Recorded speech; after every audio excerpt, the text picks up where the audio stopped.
ravie de vous retrouver pour une nouvelle édition de Lumière intérieure. Cette semaine, je reçois un sportif, ancien rugbyman, triple champion de France avec le Stade Toulousain dans les années 80. Un ancien rugbyman qui s'est bien reconverti, qui est devenu producteur de cinéma, écrivain, comédien et aussi consultant dans les médias. J'ai nommé Denis Charvet. Bonjour Denis. Bonjour. Merci d'être avec nous. C'est un plaisir. Je le disais, donc après une carrière bien remplie dans le rugby, dont nous reparlerons, vous vous êtes réinventé ces dernières années, pas mal de casquettes, dont celle de consultant. On vous entend surtout sur RMC et Sport, avec vos petits camarades de jeu, dans le Moscato Show. Nous avons reçu d'ailleurs Vincent Moscato ici, et aussi dans les grandes gueules du sport. Alors comment se passe votre rentrée ? Ma rentrée. Oui, ça fait déjà quelques temps maintenant. Classes, ouais, la rentrée des classes. Et la rentrée sur les ondes. Surtout, j'ai la chance de faire un métier qui parfois ne ressemble pas à un métier, mais même si on assume le fait d'être bien présent et de faire des choses. Mais c'est vrai que parfois on finit les émissions avec Vincent, on se dit mais il ne faut pas le dire, mais on est payé. Donc on rigole à nous-mêmes de nos propres bêtises, parce que c'est quand même très détendu, c'est très bon enfant, mais c'est surtout pour... je crois qu'il y a une espèce de transmission quand même aussi de faire plaisir aux autres, quoi. Donc, et ça marche. Les derniers résultats sont super.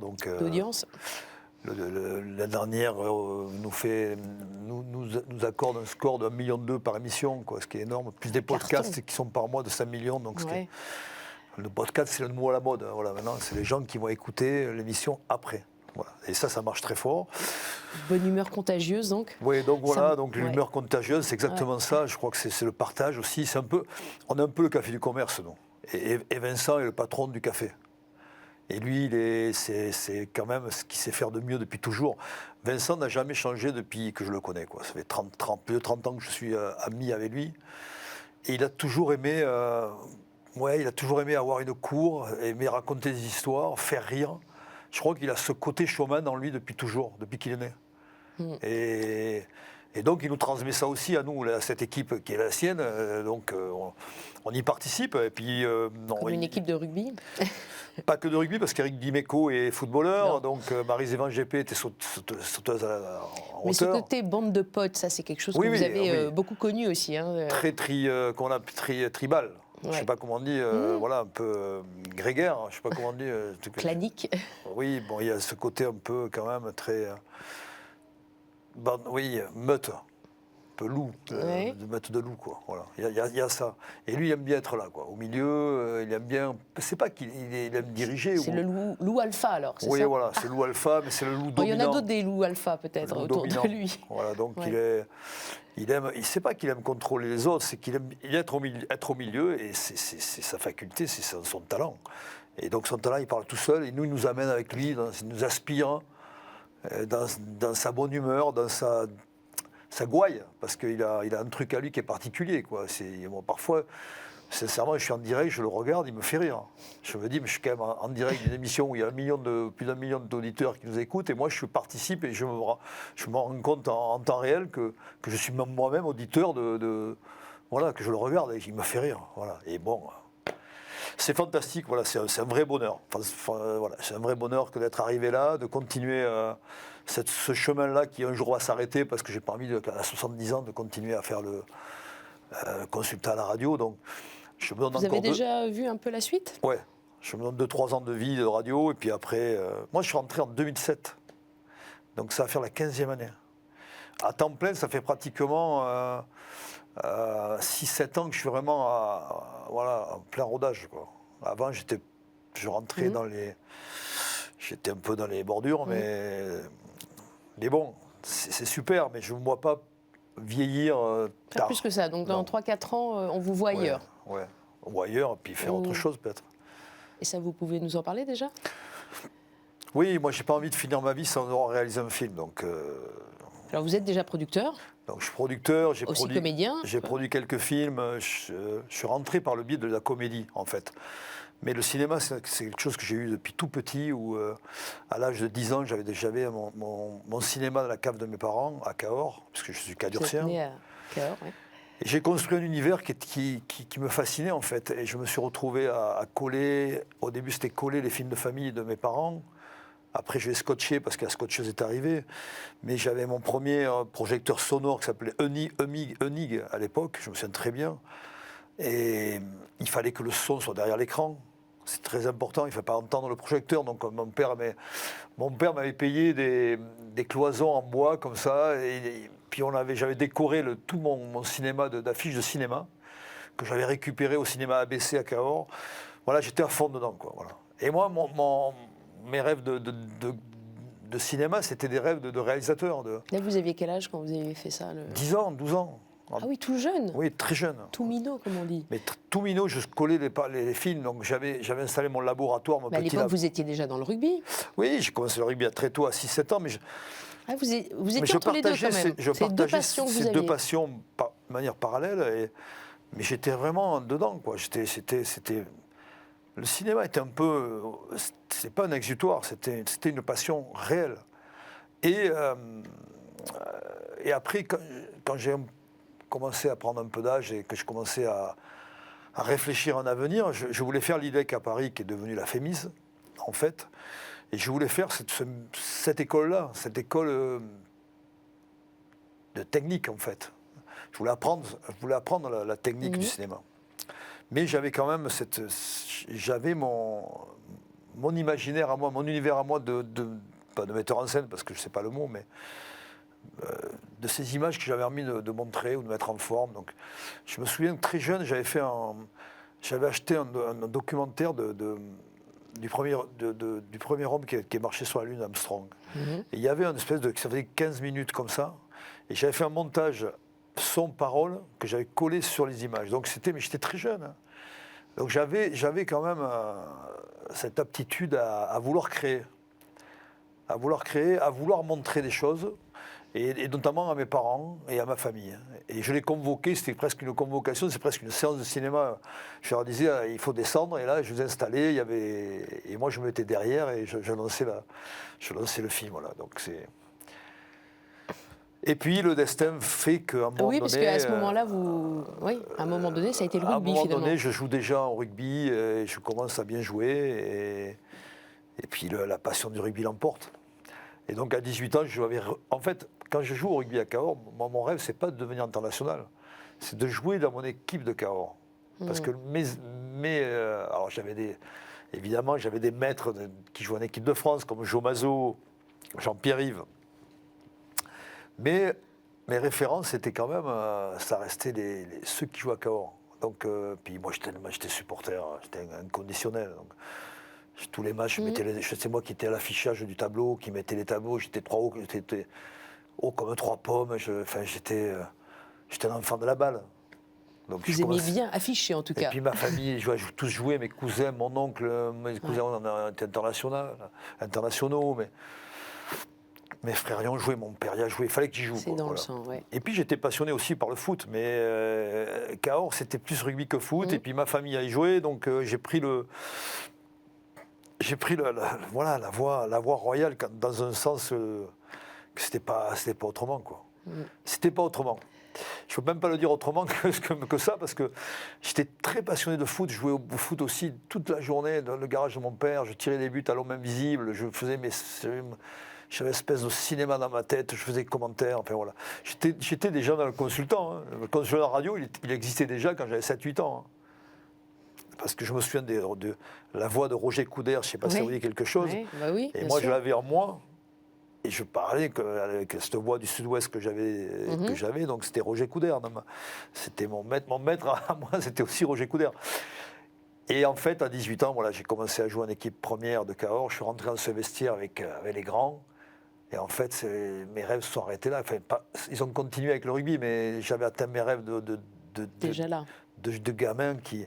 J'étais là avec mon ami Jackie Soulier qui est parti déjà, mais qui avait 35 ans à l'époque. Moi, j'en avais 18, donc il avait presque 20 ans de plus que moi. Et j'étais à côté de lui, je me disais, mais c'était mon idole d'enfance. J'étais là, je disais, mais c'est pas possible, qu'est-ce que je suis en train de faire? Donc après, l'IDEC, et puis il faut se remettre dans un contexte de l'époque où Cahors, pour aller à Paris, c'est comme si on me dit je ne sais pas, c'est comme si on dit aujourd'hui Cahors pour aller à New York, et je n'en suis même pas sûr, certains. C'est-à-dire qu'à l'époque, c'est le bout du monde. C'est le bout du monde, il n'y a pas d'autoroute. De Cahors en voiture, de Cahors à Paris, vous mettez entre 8h, 8-9 heures. En train, c'était le train Corail, vous mettiez 7-8 heures. Donc c'était le bout du monde. Et donc c'était un déracinement, c'était partir, mais le choix s'est fait naturellement, donc j'ai pas eu à choisir, heureusement. On a choisi pour vous? C'est la vie qui a choisi pour moi. Le ballon qui a choisi pour vous? Oui, le ballon, et puis je commençais à bien jouer, je commençais à m'amuser, Vous avez eu une carrière quand même fulgurante. Oui, mais en plus j'ai commencé à comprendre, je pense à 18 ans, qu'il y avait d'autres rêves derrière, peut-être. Oui, déjà. Ils se sont vite... Oui, après c'est parti très vite, en 2-3 ans. Très vite. En 2 ans, je suis parti à Toulouse, j'étais champion de France un an après, j'étais en équipe de France un an après. À 23 ans, il y a les fameux 3 essais que vous avez marqués là. C'est fulgurant, oui, à 23 ans, je suis déjà en 85. France, alors que vous avez gagné la champion de France. Alors qu'en 82, je suis encore à Cahors. 3 ans après, je marque 3 essais, je suis au Parc des Princes, champion de France. C'est allé très très vite. Il y a d'ailleurs un livre qui résume votre parcours, c'est votre livre. Alors, on ne sait pas si c'est une autobiographie ou un roman. Ça s'appelle Mort debout. C'est un roman autobiographique. Si on va en reparler, va être juste sur la terminologie. C'était publié il y a quelques années maintenant, chez Anne Carrière, je crois. Édition Anne Carrière en 2008. En 2008. Et tout est dit dans ce titre, en fait, c'est que du jour au lendemain, à 35 ans, tout s'arrête. Votre carrière s'arrête, c'est la retraite, et pour vous, c'est la mort. D'ailleurs, alors que ça a été une explosion, une carrière incroyable. Mais j'ai regretté d'avoir mis là devant Mort debout, parce que en fait, le titre était plus judicieux si j'avais mis Mort debout. Parce que là, Mort debout, ça veut dire, alors on parle de Mort debout. Alors que Mort debout, c'était moi. Ah oui, il y avait la Mort debout. Et en fait, avec le recul, j'aurais dû enlever cela. C'est vrai qu'on garde le mort debout, à vrai dire. Mort debout, ça veut dire je suis mort debout. C'est le je suis entre guillemets. Je suis mort debout. Et en fait, oui, c'est un témoignage en fait sur. Ça aurait pu être. C'est un joueur de rugby, mais en fait, ça aurait pu être quelqu'un qui part à la retraite. Il y a beaucoup de gens qui ont lu ce bouquin, qui sont venus me voir. Ils m'ont dit on a eu le même sentiment, le même ressenti quand on est parti à la retraite. Il y a des gens qui ont eu des grandes entreprises et qui, du jour au lendemain, ont dû passer la main et qui ont ressenti ce vide sidéral. Parce que tout d'un coup, on est plongé dans une espèce de no man's land qu'on n'attendait pas, que personne est incapable d'imaginer.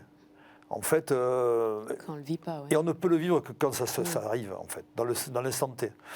Et moi, j'avais tout prévu. J'avais pris cette petite mort qu'on appelle, j'avais prévu avec tous les anciens, à Lansdowne Road à Dublin. J'étais capitaine des Barbarians, je bats l'équipe d'Irlande.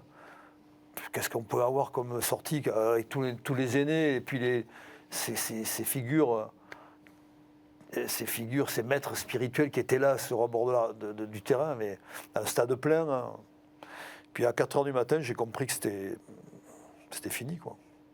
J'ai eu un sentiment de vie déjà à 4h du matin. Et vous n'aviez que 35 ans. J'avais 35 ans. Donc il y a quand même toute une vie à réécrire.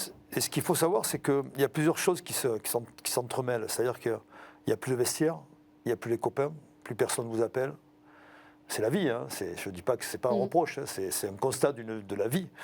Il n'y a plus les odeurs du vestiaire, il n'y a plus l'adrénaline, il y a plus, et puis il y a aussi le regard du monde qui change. C'est-à-dire que le regard du jour au lendemain, vous ne représentez pas un champion, entre guillemets, un sportif dans la force de son âge, mais vous représentez un ancien champion.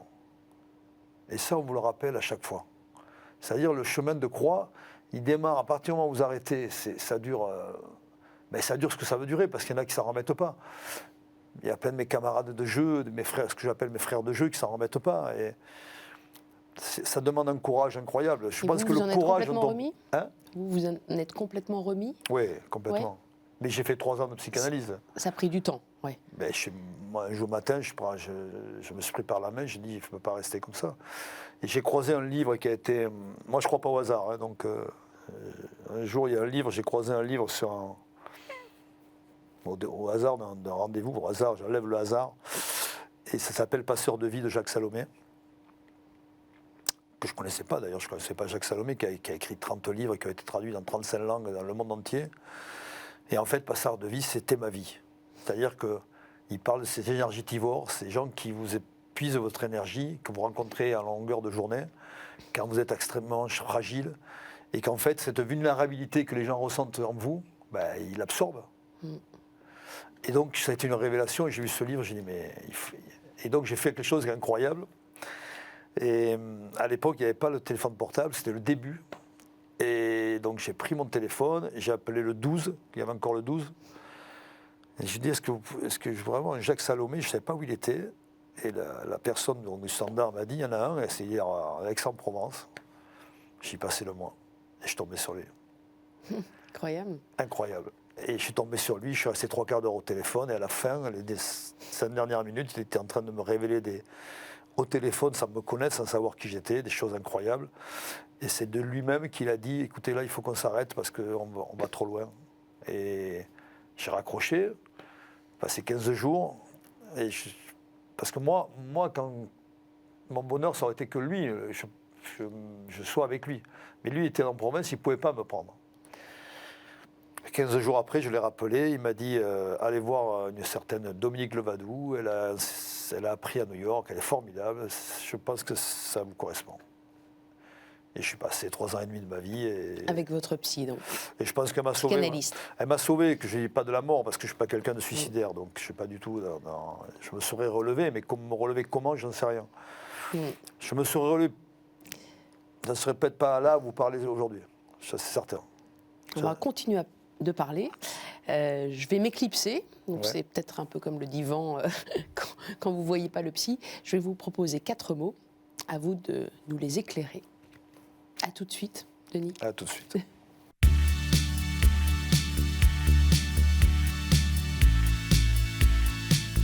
Denis Charvet, est-ce que vous êtes bien?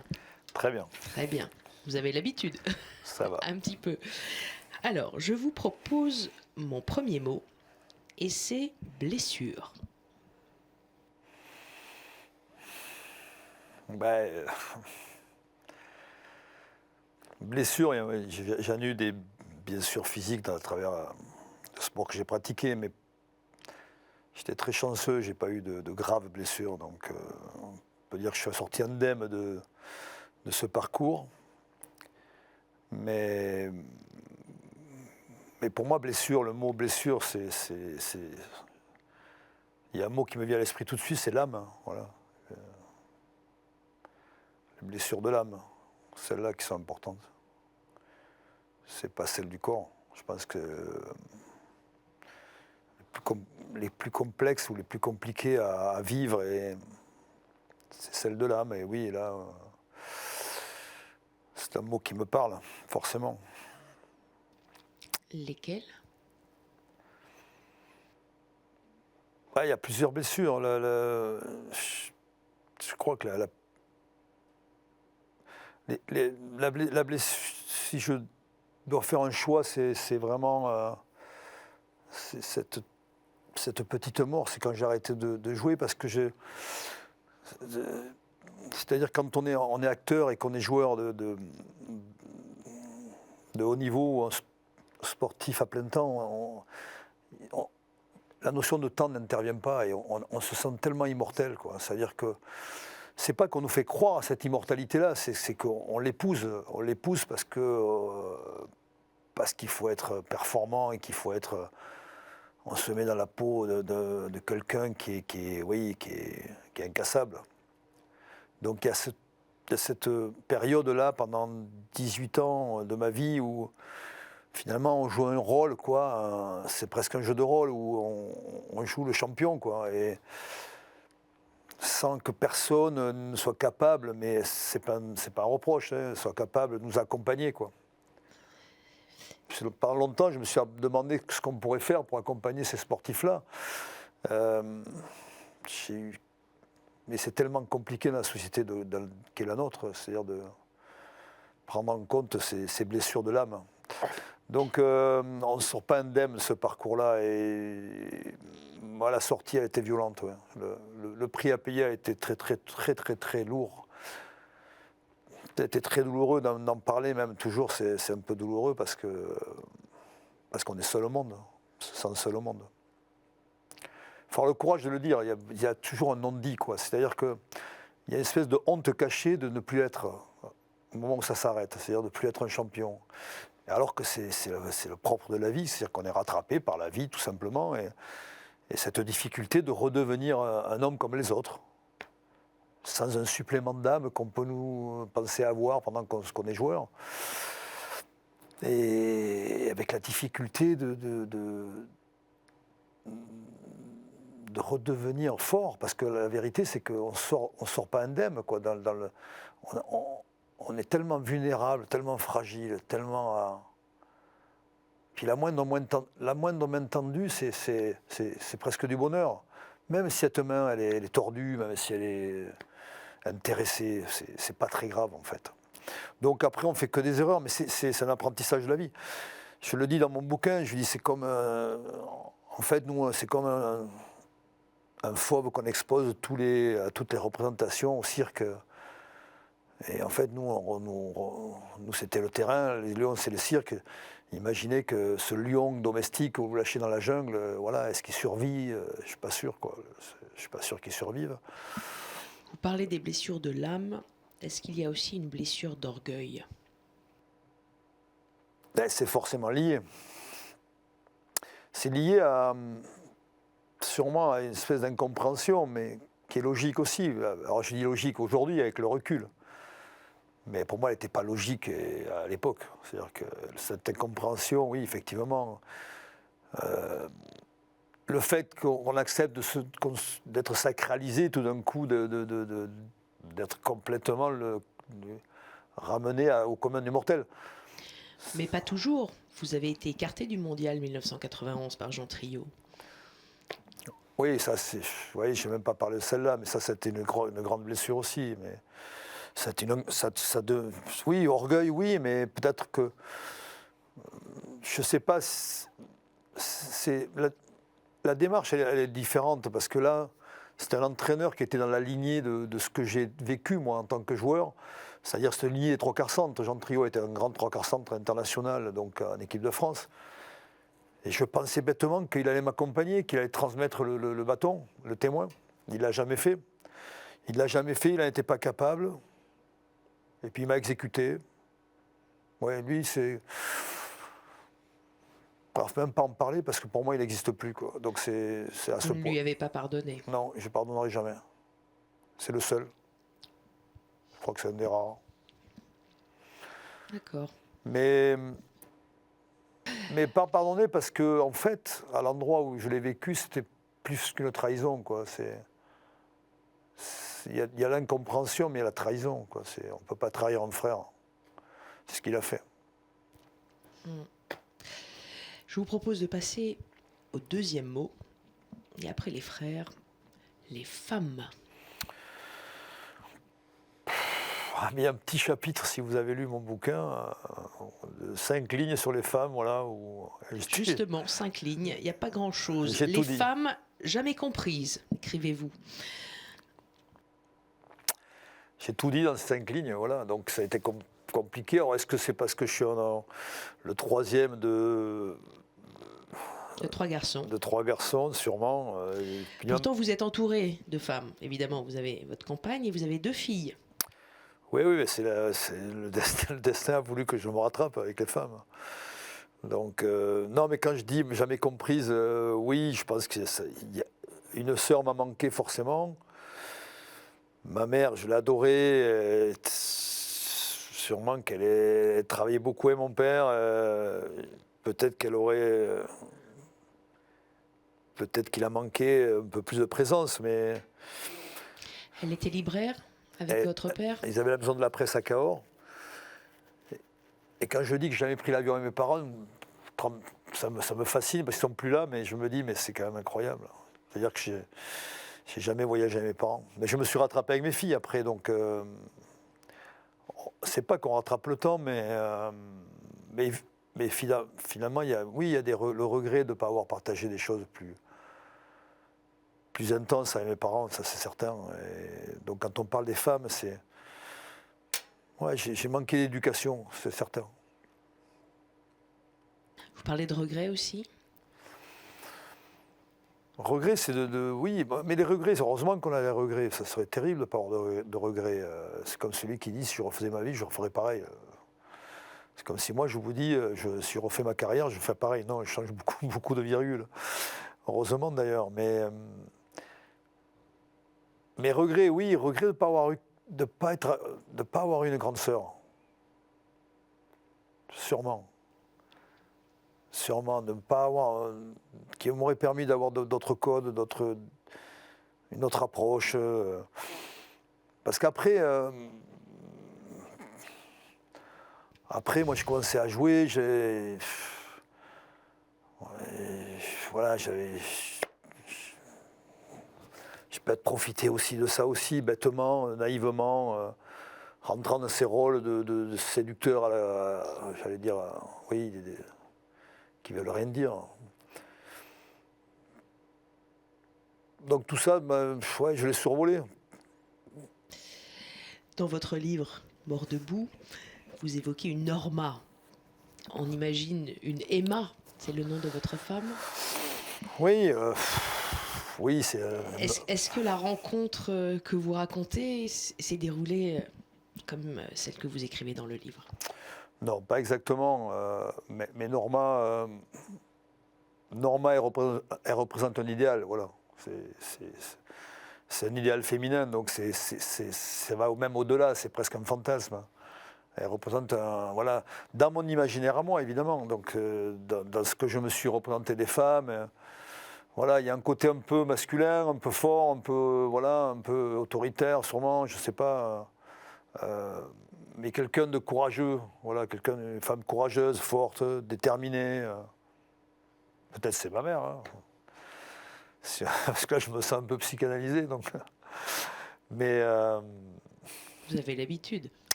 Oui, mais ça ne me fait pas peur, mais en même temps, c'est. Justement, votre maman, vous disiez qu'elle n'était pas suffisamment présente? Mais ils ont travaillé très dur, donc c'était un métier qui était très prenant, où ils travaillaient 6 jours, voire sur 7 jours sur 7, donc ils avaient très peu de vacances. Ils ont beaucoup travaillé, mes parents, et puis quand je dis présente, oui, forcément, quand on est dans l'action comme ça, on ne peut pas être. Je crois que on peut pas être. Moi, je dis toujours, il y a une phrase qui me plaît beaucoup. C'est l'action est le pire ennemi de la pensée. Voilà, on ne peut pas être dans une forme de pensée, que ce soit une pensée pour ses enfants. Voilà. Elle n'était pas présente parce qu'elle ne le voulait pas. Elle n'était pas présente parce qu'elle ne le pouvait sûrement pas. Donc, c'est pas un reproche que je fais. Sûrement pas. Vos parents travaillaient beaucoup, vous le dites. Ils étaient quand même des modèles pour vous. Vous dites qu'ils ne se sont jamais quittés. Pas une nuit. C'est vrai? Ben, pas une nuit, ouais. C'est la première fois où ma mère a quitté mon père, c'est quand il a eu une opération du cœur. Et voilà, c'était un amour incroyable, ouais, c'est un amour qui a duré 60 ans. Ma mère avait 16 ans, à une époque où son père, qui avait 3 filles, donc mon grand-père, était extrêmement sévère, et à 16 ans, elle a tenu tête à son père, et elle lui a dit « J'aime cet homme et tu m'empêcheras jamais de l'aimer, de partir avec lui ». Et à 16 ans déjà, donc son père était pharmacien à boulevard Gambetta à Cahors. Mon père venait la chercher, il faisait le mur, il partait à Toulouse avec la moto de mon père. Enfin, c'était une femme, comment dire, qui était hors du temps, hors de son temps d'ailleurs. Et elle a tenu tête à son père et elle a toujours fait ce qu'elle voulait, quoi. Quelle belle histoire. On passe au troisième mot. C'est un mot qui va vous parler aussi. Passeur. Oui, passeur, c'est un mot qui est ancré en moi. Je ne sais pas, je dois être né passeur. Voilà. C'est quelque chose. Je dois avoir quelque chose de. Comment on pourrait dire ces gens qui partent sur la route, pas les évangélistes, mais presque, non? Comment on pourrait les appeler? Ces gens qui. C'est vrai que j'aime bien passer. Mais quand on dit passeur, tout de suite, je ne pense pas du tout au sport, hein, ni au rugby. Je pense passeur de vie, hein, c'est-à-dire passeur dans la vie. C'est-à-dire transmettre des choses, aider les gens. Je suis comme ça, moi. Mais je le fais de manière très, très naturelle depuis toujours. Donc je ne sais pas, ça va être ancré en moi. Je ne sais pas du tout d'où ça vient. Parfois, ça m'étonne moi-même. Je ne calcule pas les choses, en fait. Ouais, il y a un côté quand même... je ne sais pas comment on pourrait dire. Mais c'est... j'ai toujours été dans la transmission, en fait. Je pense que la transmission en sport, c'est tellement important d'entretenir le culte de l'ancien. Voilà, je pense que l'histoire nous appartient et l'histoire doit toujours être vivante, doit toujours être là. Donc quand on parle d'histoire de mon sport, il faut toujours qu'on soit dans la transmission, qu'on comprenne ce qui s'est passé, le pourquoi, pour mieux vivre le présent, en fait. Donc c'est un peu pareil. Donc passeur, voilà, il y a la transmission, il y a de l'entraide, il y a du partage, c'est ces valeurs aussi que j'ai appris à travers mon sport, qui est le rugby, qui est une formidable école de la vie. Donc c'est aussi peut-être grâce au rugby que je suis comme ça aussi. Hein. Donc j'étais fabriqué comme ça. Ou alors c'est inné et ça vient de moi et je ne peux pas vous l'expliquer davantage. Si on peut transmettre, c'est qu'on a reçu aussi un ballon ou autre.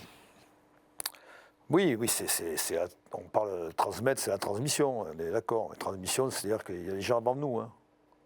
C'est ce que je disais, voilà. Il y a cette histoire qui continue, quoi. On fait partie de l'histoire, mais on n'est qu'un chaînon de l'histoire. Donc oui, reçu, j'ai bien reçu, oui, bien sûr. Mais j'étais un enfant gâté de la vie. Hein. Après, savoir si je le mérite ou pas, ça serait rentrer dans un débat philosophique non pas qui me dépasserait, mais qui serait long ça serait plus long. Est-ce que vous avez eu le sentiment d'être privilégié, d'être né sous une bonne étoile ? Si je disais l'inverse, ce serait un vrai menteur, oui, bien sûr. Oui, mais il faut être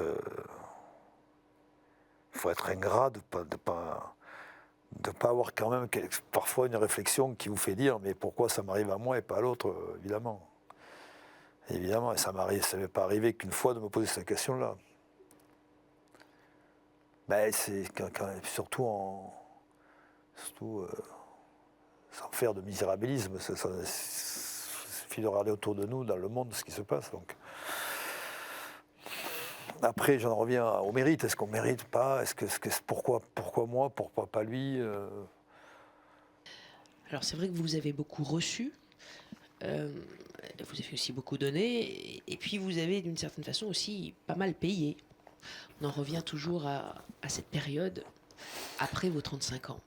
Payer, oui, je le dis, le prix à payer, il est lourd, il est conséquent, il est pas neutre, quoi. C'est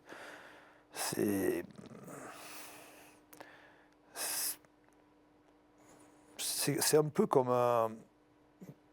si à Noël on vous donne un jouet qui vous marquera à vie, et puis à 35 ans on vous dit il faut le redonner, il faut le reprendre. On te le reprend parce que non, un jouet on ne le reprend pas, mais nous le jouet on l'a repris, hein, donc c'est...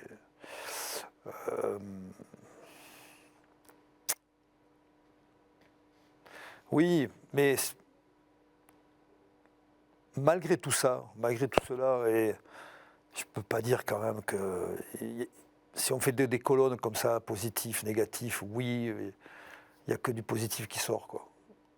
Ces douleurs ont bien été là, elles ont été réelles. Elles sont encore un peu à moi, évidemment, mais j'ai tout fait pour les guérir, pour mieux les comprendre, pour mieux vivre avec. Parce que je le dis à la fin du livre, je dis c'est pas fini. Jusqu'à la fin de mes jours, on le vit avec soi, donc on ne sort pas ces blessures. On essaye de mieux vivre avec. Et ça, je crois que j'ai réussi. J'ai réussi à mieux les intégrer, à les comprendre. Pas tout le temps, mais en tout cas, mieux les vivre, parce que pour y avoir réfléchi longuement, et Et puis voilà, donc, et puis parce que je suis comme ça aussi, je ne veux pas m'apitoyer sur mon sort. Vous dites que vous êtes un passeur, c'est notre troisième mot. Vous êtes un passeur d'expérience. Oui, dans la transmission, on est un passeur d'expérience. Moi, je suis aujourd'hui avec les Barbarians français, qui est un club un peu atypique. C'est une sélection, je suis manager de cette équipe, bénévolement. Donc, évidemment, je m'en occupe beaucoup. J'ai des jeunes qui arrivent, des jeunes internationaux, des jeunes qui sont brillants. Et chaque fois, je leur parle de liberté, je leur parle de responsabilité. Je dis que la liberté a un prix aussi. Moi, je vous rends libre, mais vous rendre libre, c'est vous rendre responsable. Donc c'est en ça que je suis un passeur d'expérience. C'est que j'essaye de leur faire comprendre certaines choses qui seront bonnes pour leur avenir et qui leur font gagner du temps. Parce que moi, j'aurais aimé qu'on me parle comme ça. Peut-être qu'on m'a sûrement parlé comme ça, je ne me souviens pas, mais moi, c'est peut-être aussi pour ça que, à mon tour, je retransmets. Mais parce que dans le sport ou même dans la vie, souvent, on rend les choses graves, les choses sérieuses qu'on les rend graves. On a tendance à rendre grave ce qui est sérieux. Et moi, j'aime bien faire la différence entre la gravité et le sérieux, parce que c'est totalement différent. Faire du sport, même au haut niveau, c'est pas grave, c'est être sérieux. Souvent, on met la pression à des jeunes, tout ça, mais parce qu'on essaie de leur faire croire que tout ça est grave, mais alors qu'il n'y a rien de grave. C'est un peu ce que je leur dis, moi, c'est un peu mon message. Soyez libres, restez libres. Il n'y a rien de plus beau, il n'y a rien de plus fort, mais ça a un prix. D'être libre, ça a un prix, mais il faut le construire, il faut le...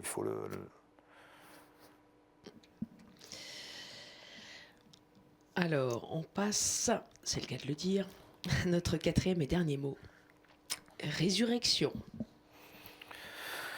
Oui, alors pour moi, ça a été oui, une résurrection, mais aussi une réincarnation. Je pense que c'est... Pour avoir fait le tour et bien y réfléchir, il y a quand même un côté où on se réincarne. Hein. C'est-à-dire...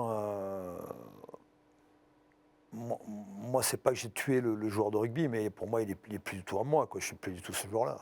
Je ne suis plus du tout cet homme-là. L'enfant que j'étais, c'est toujours là. Ça, c'est certain. J'ai toujours eu cet enfant-là. C'est celui-là qui m'a toujours guidé. Et c'est Groucho Marx qui disait dans Corps d'un vieillard, il y a un enfant qui se demande ce qui s'est passé. Donc, j'espère vivre jusqu'à 80 ans ou 90 ans, et je me dirais, l'enfant sera toujours là. C'est tellement beau, c'est tellement ça. Mais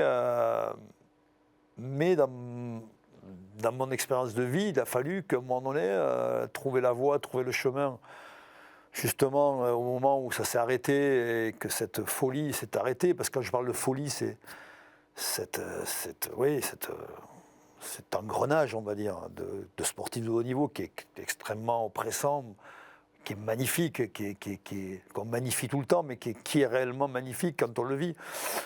Et à un moment donné, on en sort, et la seule manière que j'ai cru voir, c'est de se réincarner. Et quand je dis se réincarner, c'est épouser une autre peau, notre intérieur. Alors justement, vous en parlez pas mal dans votre livre aussi, et ça c'est une partie où justement on se demande est-ce que c'est de l'autobiographie ou du roman. On penche plutôt vers le roman, où vous savez ce que je vais dire, je pense à la séquence de Geoffroy de Guérande, votre ami. Alors est-ce qu'il a existé? Puisque lui était un quasi-ressuscité, il a été, vous le pensiez mort dans un accident d'avion, en fait vous le retrouvez en Afrique, à Dakar, bien vivant et totalement transformé, ressuscité aussi lui. Alors, ça, c'est... J'ai romancé dans le roman, évidemment, c'est une partie qui est... Il n'est pas mort dans un accident d'avion, mais le Geoffroy de Guérande, qui s'appelle en fait Gonzague, a réellement existé. Et j'ai changé l'histoire, mais ce que je raconte, c'est ce qu'il a été, et ce qu'il est. Et ce qui est extraordinaire, c'est que... Et je peux en parler aujourd'hui, parce que ça m'est arrivé il y a une semaine. il y a 15-20 ans, enfin plus de 20 ans, même 20 ans, des années 2000, début 2000, il était désespéré, et ça je le raconte dans le roman, et c'est vrai, il vient à 3 h du matin au pied de mon immeuble, sur un banc, tout ça existait, ça par contre, c'est pas du tout la fiction. Il m'appelle désespéré, en voulant se suicider, et je suis descendu à 3 h du matin sur le banc, et je suis réussi à le récupérer, comme on dit. Et puis, un jour, je lui ai dit, en pleine nuit, je lui ai dit, tu sais, un jour, dans 20 ans, tu commanderas 1500 personnes ou 2000 personnes. Et il m'a appelé à 5 jours et il m'a dit, Denis, tu es la première personne que j'appelle. J'ai pris un poste, une promotion avec mon oncle qui a une autre grosse entreprise et je vais avoir 1500 personnes sous mes ordres. Voyons, presque. Non, mais il m'a dit, non, il m'a dit, quelle prophétie. Parce que tout simplement, je le voyais déjà. Parce que ce gars extrêmement brillant, extrêmement intelligent, qui se morfondait, quoi, un peu comme moi. Puis on s'est croisés presque au moment où tout ça m'est arrivé. Mais moi, Vous j'avais l'avez sauvé? Oui. Et il vous a sauvé aussi? Sûrement. Mais je n'avais pas la même désespérance. Je n'étais pas dans cet état suicidaire dans lequel il était. S'il n'est pas mort, c'est un miracle. Parce que voilà, lui, il était très très loin. Très très loin, où je n'irai jamais. Et puis après, je l'ai fait rencontrer un ami psychanalyste, que je l'ai sauvé à un moment donné, peut-être un petit peu, mais c'est surtout mon ami psychanalyste qui en a fait ce qu'il est devenu. Alors, comme on parle de résurrection, évidemment, on pense, nous sommes sur KTO, à la résurrection du Christ. J'ai lu que vous aviez fait votre communion, que vous déjeuniez tous les mercredis avec l'abbé Bonnet. Oui, qui était un personnage incroyable. Ouais. Oui. Alors, quel est votre rapport? Mon rapport avec justement la religion, il est un peu paradoxal parce que je ne me définis pas totalement comme quelqu'un d'athée. Mais si je suis franc, je ne crois pas à la vie après la mort. Donc, je ne sais pas, j'ai d'autres croyances. J'ai des croyances sur les énergies, quand je vais dans les églises, par exemple, je me sens apaisé. Donc il y a ce paradoxe, c'est-à-dire que il y a des églises qui m'ont marqué. Par exemple, l'église à Montréal, où ma fille réside, c'est une église qui m'a profondément marqué. Bon, ça correspondait aussi à la mort de ma mère, une semaine après. Mais il y a des églises, Saint-Cyr-la-Popie, à Cahors, l'église où j'étais enfant de chœur, très peu, mais je l'étais, j'ai fait ma première communion. Mon père était très croyant, ma mère n'était pas croyante, ma grand-mère était très croyante. J'étais quand même dans une famille de croyants, hein, catholiques évidemment. Mais si on en revient au mot résurrection, ça me parle évidemment, mais peut-être pas de la même façon dont on l'entend. Cette religion, vous la pratiquez plus? Non. Vous n'allez pas à la messe? Non. Même pour Noël? Non, je ne vais pas mentir, donc non. Mais je vous dis,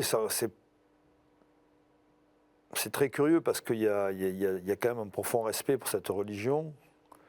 Par exemple, Vincent Moscato, qui vous a précédé plus croyant dans que ce moi, siège, absolument, faisait un signe de croix avant chaque match de rugby. Oui, moi non. Vous n'aviez pas des Non. petits rituels comme ça? Non, moi je n'avais pas. Je savais pas, mais encore une fois, ma grand-mère, qui m'a un peu élevé quand jeune, donc, qui est partie, j'avais 17 ans, était extrêmement croyante. Donc j'ai quand même baigné dans des familles, mon autre grand-mère aussi. Elles allaient à la messe, donc je suis allé beaucoup à la messe jeune. J'ai quand même baigné dans cette religion. Hein. J'ai fait baptiser mes enfants et c'était un devoir. Donc, je ne sais pas si on peut parler de paradoxe, mais voilà, d'un côté,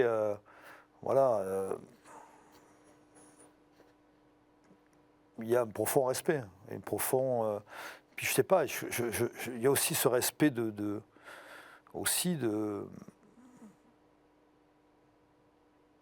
pour les gens qui en ont besoin, pour les gens qui vont chercher, oui, de l'apaisement, de la sérénité, du réconfort.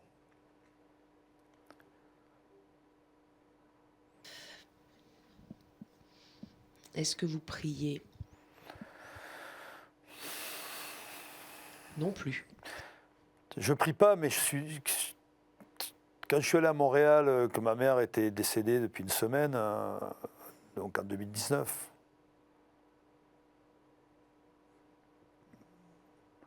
j'ai pris un cierge et j'ai prié. Mais prié à ma façon, avec ma mère, dans cette église où j'avais quelque chose où j'étais en connexion. Voilà, donc ça fait partie d'un moment de vie rare aussi. Donc c'est quoi la croyance en fait? C'est croire en Dieu, c'est croire c'est ressentir. Je pense que le ressenti, en fait, j'ai un côté moi, naturellement, qui est sur l'instinctif, sur le ressenti. Pour moi, c'est plus fort ce que j'ai vécu à Montréal que n'importe quel. C'est ça, pour moi, c'est ma croyance. Après, je respecte des gens qui croient en Dieu, c'est autre chose. Mais je le respecte tout autant. Merci, Denis Charvet. Je reviens auprès de vous D'accord. pour la dernière partie. À tout de suite. Tout de suite.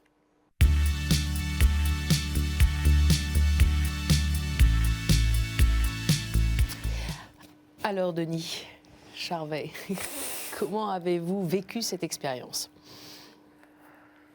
Je pense que j'ai été le plus honnête du monde. Tout ce que je vous ai dit, c'est ce que je ressens, c'est ce que j'ai vécu. C'est intéressant parce qu'en fait, c'est pas une psychanalyse dans le sens de se mettre à nu, mais ça fait du bien aussi de revenir sur ce parcours de vie qui était extraordinaire, parce que c'est le mot, dans le sens noble du terme. Il y avait une grande différence avec la psychanalyse que vous avez entreprise? Mais la psychanalyse, c'est pas pareil, c'est à long terme, c'est sur un long terme. On essaye d'aller fouiller des choses encore un peu plus intimes. Là, on était au bord de l'intime, mais psychanalyse, on va quand même plus en profondeur, ce qui est bien. Mais en même temps, quand vous me demandez comment aujourd'hui je suis par rapport à tout ce que j'ai vécu, je suis heureux de voir à quel point j'ai enlevé des poids, quoi. J'ai réussi à enlever des poids. Je pense que j'en ai pas parlé, mais je pense que c'est le courage que ça demande, c'est immense. Je pense que quand on parle de courage, quand il faut aller jouer des All Blacks ou des matchs de rugby, c'est rien. Pour moi, c'est rien. Le vrai courage, c'est celui qui vous fait prendre par la main, comme ça, tout seul, et qui dit on va aller voir quelqu'un et on va lui parler, parce que sinon, ça n'a pas été facile d'y aller. Hein. Puis surtout, vous parlez, il y a un mot qui m'a marqué, quand vous avez parlé d'orgueil. En fait, on est rongé par l'orgueil. On nous fabrique, on vit d'orgueil. On se croit, je voulais parler d'immortalité, on se croit immortel, on se croit un Dieu vivant en fait. Donc on est rongé par l'orgueil. Donc vous imaginez quand vous arrêtez, que cet orgueil est toujours là en vous. Vous voyez, ils m'ont pris pour des cons. Sauf que vous êtes dans une vie, vous êtes en survie. C'est comme cet animal, comme le fauve au cirque, on le met dans la jungle, c'est la même chose. On va être là, on dit mais c'est quoi là? En fait, on commence très jeune et en fait, à 35 ans, on est un môme. Et le courage, c'est. Vous n'avez pas beaucoup mûri en fait. Je crois que le courage, c'est s'affronter, quoi. Voilà. Pour moi, c'est s'affronter. Sortir du scaphandre, ça c'est un mot Ouais, que vous scaphandre, avez ouais. employé aussi dans votre Oui, livre. c'est se plonger dans un scaphandre, regarder sa vie défiler en accéléré et pour pas pouvoir sortir de ce scaphandre-là, quoi. Mais c'est réellement ça. Enfin, je pense que l'image est belle parce que... Et en fait, si j'avais un conseil à tout le monde, mais pas spécialement aux joueurs de rugby, aux sportifs, c'est... Même Allez, aux politiques qui entendent plus le téléphone sonner. Aux politiques, à quand ils tout sont le monde, battus. aller voir quelqu'un. C'est tellement... Un psychanalyste, mais c'est- pas un prêtre, pas pour vous. Ouais, vous avez évoqué l'abbé Bonnet. L'abbé Bonnet, c'était un personnage, c'était un saint pour moi. Que vous voyez toutes les semaines à Tous les l'époque. mercredis, il venait manger à la maison, donc c'était un saint. Moi, l'abbé Bonnet, c'était quelqu'un de fascinant, qui m'a toujours fasciné. Mais vous savez ce qui m'a fasciné de l'abbé Bonnet? C'est la bonté qu'il avait. Et cette bonté, je l'ai tellement ressentie, il ne me l'a pas transmise quelque part. Donc, on parle de croyance, on parle de... Mais ça, c'est pas des croyances, c'est quoi? C'est pas ça la religion aussi. Moi, je ne suis pas croyant par rapport, je l'ai dit, à la vie après la mort. Mais je suis catholique. Donc je crois bien que c'est mon paradoxe peut-être aussi face à la religion. Croyant en la bonté et la charité qui est chrétienne. Cet homme, c'était la charité, Cette c'était la bienveillance, bonté, il n'y bien avait sûr. pas de calcul. C'était quelqu'un qui était dans l'empathie, qui était gai, qui était gai, joyeux. Je sais pas, moi, vous savez, avec le recul, 30 ans après ou 40 ans après, je me dis, j'ai rencontré un saint homme. Donc quand vous parlez de prêtre, je l'ai rencontré. Ça aussi, c'était une psychanalyse. Et je pense que dans la transmission, et on revient au passeur, je pense que l'abbé Bonnet, ça a été un pasteur formidable. Ça a été un pasteur incroyable. Pour moi. Mais pas que pour moi. Parce qu'il irradiait, en fait. Cet homme irradiait le monde. Donc tous les gens qui l'ont croisé ont été irradiés par la personne, la bonté, la rareté, la grandeur de la dimension de cet homme.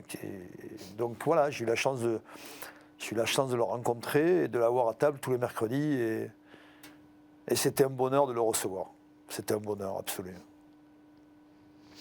Merci beaucoup en tout cas, Denis Charvet. Avec C'est plaisir. aussi un bonheur de vous recevoir, de vous entendre aussi sur les ondes, parce que là aussi vous êtes un passeur Ouais. avec votre équipe des grandes gueules du sport et aussi avec Vincent Moscato Ouais. et tous les copains, Moscato Show, tout ça sur RMC, samedi, dimanche matin. Tous les jours, et samedi, c'est les grandes puis gueules, Ça, mais c'est bon, les grandes ouais. gueules, voilà. Donc on C'est vous pareil. retrouve là-bas en tout cas. Exactement. Merci beaucoup. Merci à beaucoup. vous derrière vos écrans. Vous pouvez retrouver l'émission en replay sur kto.tv.com. À bientôt.